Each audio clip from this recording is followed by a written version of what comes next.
Fun fact, you do not have to be falling apart to go to therapy. I say this because most of the clients in my practice, they're not in crisis. They're not falling apart. They're not confused about what's wrong with them. Honestly, most of them know exactly what the problem is. They are very self aware. They have read the books, they've listened to the podcast, really been in therapy majority of their life. So if you're holding off on doing therapy because you think you haven't earned it or you're not on the cusp of a mental breakdown, I want to correct that today because it's keeping a lot of high functioning women out of a room that's actually built for them. We have not met, and this is our first time meeting. I'm Natasha. I'm a licensed therapist and the founder of Javery Integrative Wellness Services. We work with high achieving Black women who look like they have it all together, right? On paper, things are looking really good. And honestly, most of them do. They're self aware, they're insightful, they can give you a spread of what's going on and the patterns that they're stuck in. And that's exactly what I want to talk to you today about what therapy actually is for, because this crisis model of therapy is leaving a lot of women out, and it's not the only model that brings people in the door. So here's the story that we're given about what therapy is for. It is the end result. Okay, something is wrong. My life is burning down. It is on fire. I need a diagnosis. I need medication. I cannot function, and I don't have a choice. Something has to change. So, if you're functioning normally, you're getting through the day to day, you're hitting your goals, you're happy, you're checking all the check marks, right? You're managing life. That particular story would make you believe that therapy isn't for you because you haven't earned it. Like your life isn't bad enough right now. Now, here's the problem with that story.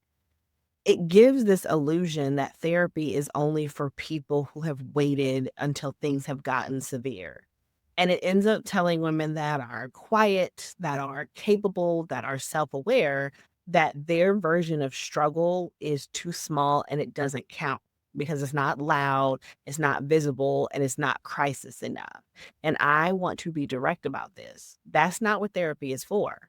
It's not exclusively for people who are going through it and who are down so bad that they can't get through their day to day. And for a lot of the people that are in my practice, that my clinicians are working with, that's not even primarily what brought them to therapy. Here's who we actually work with. Most of the time, it's women who already know, right? They could come in and say, I'm a people pleaser. I'm a high achiever. I'm a perfectionist. I overwork. I don't know how to communicate. I have a bad relationship with my mother. I have all of these patterns from my trauma. They're not confused about why they're coming in the door. They know exactly what it is that they want. What they don't have is a place where all the information that they know translates into being someone different and doing something different, because that's hard and that's scary. That being able to shift who you are based off of what you know about yourself is completely different from being in crisis and not being able to function on a day-to-day basis. And it requires a different type of skill set and it requires a different type of support. So I want to get specific about what that support actually looks like. So first and foremost, they're coming to us because they want to close the gap between knowing and doing. Insight doesn't mean that you're going to change. Just because you're aware and you know something about yourself doesn't mean that tomorrow you're going to wake up and do something different. And logically, you can know in your mind that you are overworked and you are teetering burnout. It doesn't change the fact that you get up the next day and you go back to overworking despite the fact that you're teetering on burnout. So knowing doesn't automatically instill new habits and new thought processes, doesn't replace what you've been doing for years. Therapy, when it's done well with someone who isn't in crisis, is not about discovering things. It's not necessarily doing a whole lot of, let me process this, let me process that. They've done their processing. It's more about integration. It's more about transformation. It's more about repeating the same thing over and over again. It's a structured space where you can actually get insight about going out and practicing something different, going out and doing a new pattern. If I know that I'm overworked for the next 2 weeks, I'm going to actually go on my break. And though it makes me feel uncomfortable to go on my break because in my mind, I need to be working because that's where my value is. I'm going to come back in 2 weeks and I'm going to talk about why that made me uncomfortable. And we're going to work through that. But I'm going to do it anyway. So instead of just saying these things, right? Instead of saying the smart things and the self aware things, we're actually going to do something about it in a safe and structured space. Next, it's really important to have one space where you don't have to hold anything together. I tell my clients all the time, be intentional about this space. Maybe this is the only time that you get to yourself is 1 hour a week. Be intentional. Let the guard down.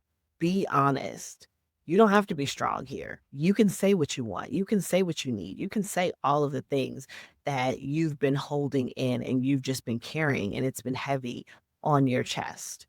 Because the people that come into our practice, they're the strong ones.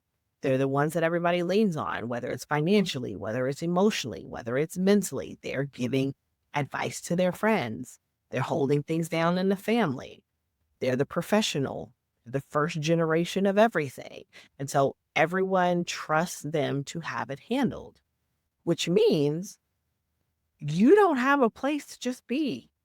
You don't have a place where you don't have to be on, where you don't have to continue to perform your competence. And not to say that you're not competent, but sometimes it is a performance because you're tired.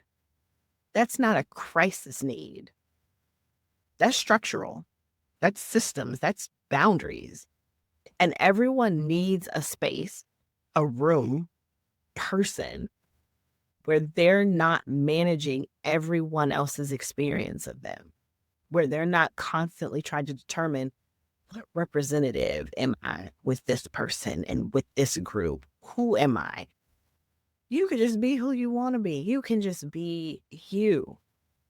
And for a lot of high achieving women, therapy is literally the only room where they get to be that. And last but not least, working on the pattern before it becomes the crisis. This is one that I think matters the most for the women that come into our practice. Therapy doesn't have to be reactive. It can be preventive. You can work on the inherited pattern. You can work on the boundary issues. You can work on the disconnect between what success looks like and what satisfaction looks like before it turns into burnout, before it turns into your relationship ending, your friendship ending, you quitting your job, you burning your business down, before it turns into a crisis. There's nothing wrong with doing preventive work. It's nothing wrong with getting ahead of it before you need it. Waiting for a crisis isn't caution, right? It's just doing the hardest version of the work at the hardest time instead of the easier version earlier. And I'm here for making life easier. I'm here for doing the easier version. I don't know about you. Now, I want to name something directly. A lot of this waiting isn't really about not having time or not having access. It's all about this internal belief that says your struggling has to be so severe in order for it to matter, in order for it to be legit, in order for you to qualify to go to therapy, because otherwise you're not qualified for support. You got it. You can figure it out. Again, this is a survival script. It is not a fact. I need you to understand that your brain is going to lie to you. We have to start being able to determine what is a fact, what is a script, right? What is a narrative that doesn't belong to us? And it's the same gap that I've constantly been talking about, and I'm going to continue to talk about. You can look like you have it all together on paper. People can look at you and spend time with you and say, oh, man, her life, look at it. And you can still be carrying something inside that really deserves support. You really need someone to hold space for you. And it's not necessarily because you're at the point of falling apart. It's just because you deserve someone to help you manage it. Everyone that you help is not in dire need. They're not wall sliding. They're not, I can't figure it out. You help a lot of people manage. Why would you not deserve to have someone help you manage? Something to think about. So here's your homework. Here is the ask. Here is where you implement. If you've been telling yourself that you don't need therapy because you're functioning fine, everything is fine, you've got it all together, I want you to really sit with where that belief came from. And is it true? Would you not benefit from help and support? And if you're curious about what working with someone could even look like if you're not in crisis, that's exactly what we do. So there's no pressure, there's no diagnosis hunting. You can just fill out the intake form, chat with one of the clinicians to see if it's a good fit, and then move forward from there. No pressure. It's just showing you what support could look like. So that link is going to be in the description. Now, again, we've gone through all of this, and I just want you to remember that you don't have to be waiting for a breakdown. You don't have to be in a crisis. Your life doesn't have to be burning down for you to deserve support. Being capable was never supposed to mean that you had to do all of this alone. So if something about this resonated with you, if I picked at you a little bit, let me know in the comments. And also know what it is that you want more information on. Is it boundaries? Is it saying no? Is it friendships? Is it relationships? What is it that being a high achiever and a perfectionist, what is that keeping you from? How can I help you transform? So make sure that you are subscribed. Make sure you hit the notification bell so that you know when the next video is going to drop. And I will see you in the next video. Bye.